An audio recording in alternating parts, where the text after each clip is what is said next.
Ang mga bukarot dito sa Iligan ay nanggaling sa Davao Crocodile Park. Dahil critically endangered ang bukarot, nilagay sila rito para paramihin.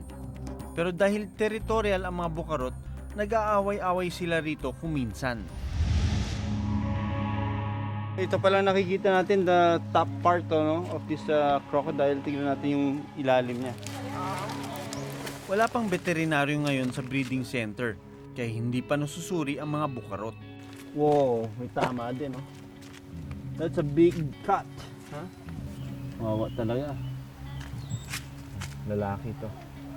Pag-check ko ng gender niya, mukhang infected din yung kanyang reproductive organ. So, ginamot ko siya para at least magamot yung kanyang organ. So, ulit. Habang nakaganito siya, we'll take the opportunity to give medications, hydrate it, B-complex.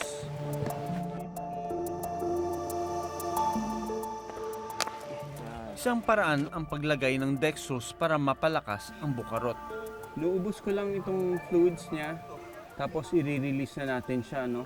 Hopefully, yung first medication natin makatulong sa kanya makarecover. Okay. So ayan, naubos na natin yung kanyang fluids. Finally, natapos natin yung gamutan dito. Ang gagawin natin unti-untian natin pakawalan nito. Dito kayo sa likod.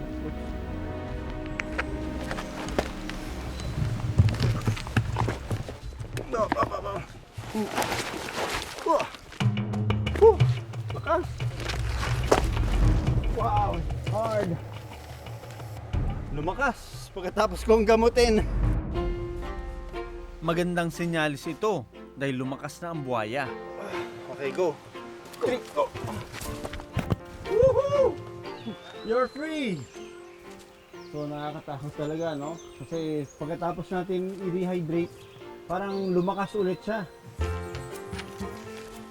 Bye-bye! Ayon kay Sir Elvin Sansona, ang zoologist at supervisor sa center, 2 beses nang inatake ng alpha male na bukarot ang buhaya na ginamot namin. Sir Elvin, after we leave, it needs a follow-up treatment. So that means, kailangan natin siyang ilagay sa isang area kung saan mabibigyan siya ng continuous treatment. First time na nagamot yung crocodile, they cannot afford to lose another crocodile. That's why nagbilin ako sa kanya. If ever kailangang gamutin, ito yung mga dapat gawin. Hindi madaling magparami ng mga bukarot. Lalo na ang paggamot sa mga ito dahil natural lang sa kanila na mag-away at ipagtanggol ang kanilang teritoryo sa tao maging sa isa't isa. Kailangan ng masusing pag-aaral at eksperto para matupad ang layunin na paramihin ang lahi ng mga bukarot.